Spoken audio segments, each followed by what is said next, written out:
Czechoslovakia 3-1 at the end of the second period. And along with me at this time, we've got the 86 goal scorer from last season in the St. Louis Blues, Brett Hull. How you doing? Good, thanks, Ed. How are you? I'm doing wonderfully.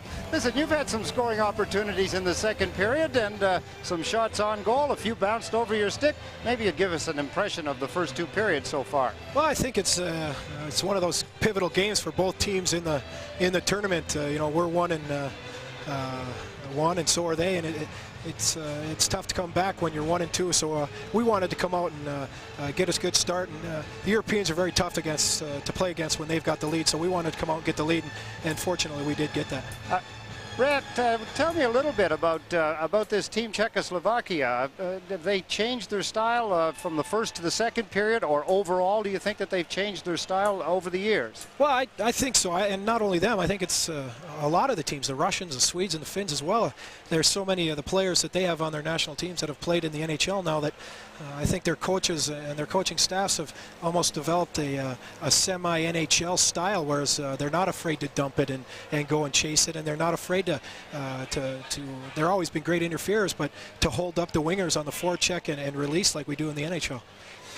Maybe you could give me your impression of that Jeremy Yeager. He seems to handle himself pretty good for a 19-year-old. Oh, he sure does. He's a tremendously skilled player, and you know, he's so young. He's still trying to, I think, develop his own little niche in the game, and it's kind of hard to do that when you're so young, but I think he kind of plays the way I do. He's in there, but then all of a sudden he's not, and he's in the open, and he's got the puck when you don't think he does, and I think he's going to be a tremendous player throughout his career in the NHL. How much influence does playing on a team with Mario Lemieux and being of the same size, and he's often said that even before he got to Pittsburgh, that Mario Lemieux was his idol? Well, it's got to be a tremendous thrill for a 19-year-old kid to come in and get to play with a guy of Mario's stature, and to be able to play alongside of him, and since you idolize him so much, you can emulate his style, and it can't do anything but help your game. That's one thing I hope I get to do before I end my career, is get a chance to play with Wayne or Mario or someone of that stature, or even Eric Lindros, who's going to be a great player in his own right. Brett, so far in your career, you've remained rather silent on some issues, and now you feel you've been outspoken here on an issue. You've lost one of your teammates in Scott Stevens, and you were quite firm about some of your responses to the way it was handled. Maybe you could share that with us. Well, I just think it was terribly done.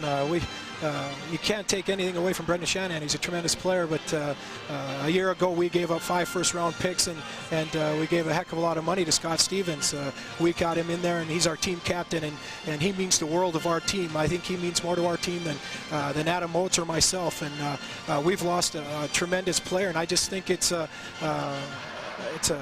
injustice to use him as a martyr to get back at the St. Louis Blues when really the St. Louis Blues never did anything that wasn't in their rights to develop a great hockey team for the fans in St. Louis to try and win a Stanley Cup, and it's a slap in the face to the St. Louis Blues, and in my fact it's a slap in the face to the NHL players.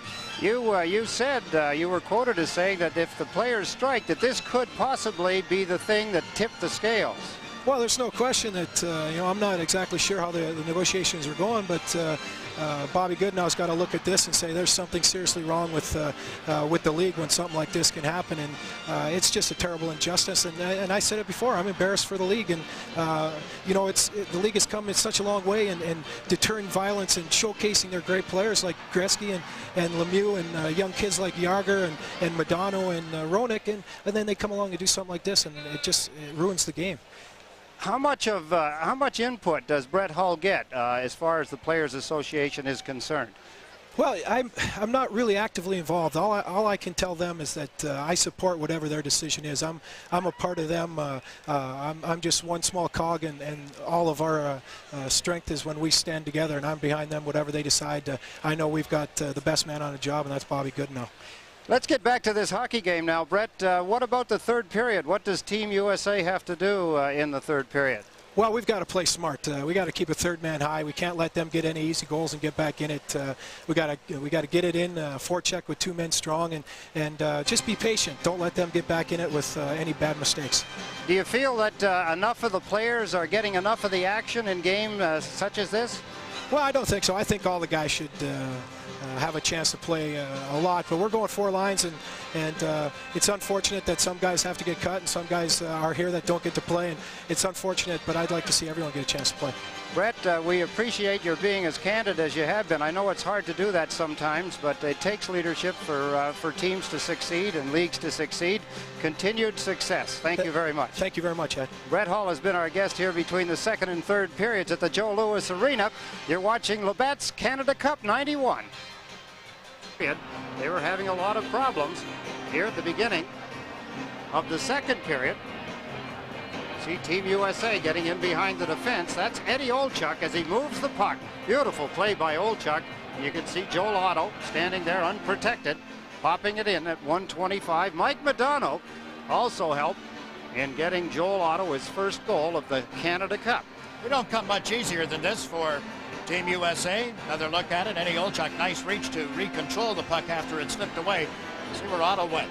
As you look at the game, you see the breakdown of the play. Team Czechoslovakia, everybody with their back in the wrong direction. Nobody turned facing the players of Team USA. Madonna started the play coming across the blue line. It was a broken play from the beginning, and they capitalized on the mistake. And as you've said so many times over the years, you only get so many chances in the course of a hockey game, and you better take advantage of most of them.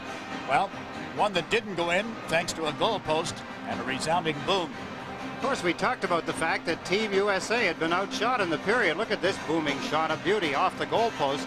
That coming off the stick of Kolnick. And Kolnick led both teams, or has so far, through 2 periods with 4 shots. You can see the scramble around Team USA's net, clearing a puck. Czechs began to dominate play again in that second period. They're down 3-1 as we get ready for third period action. This is the 1991 Canada Cup.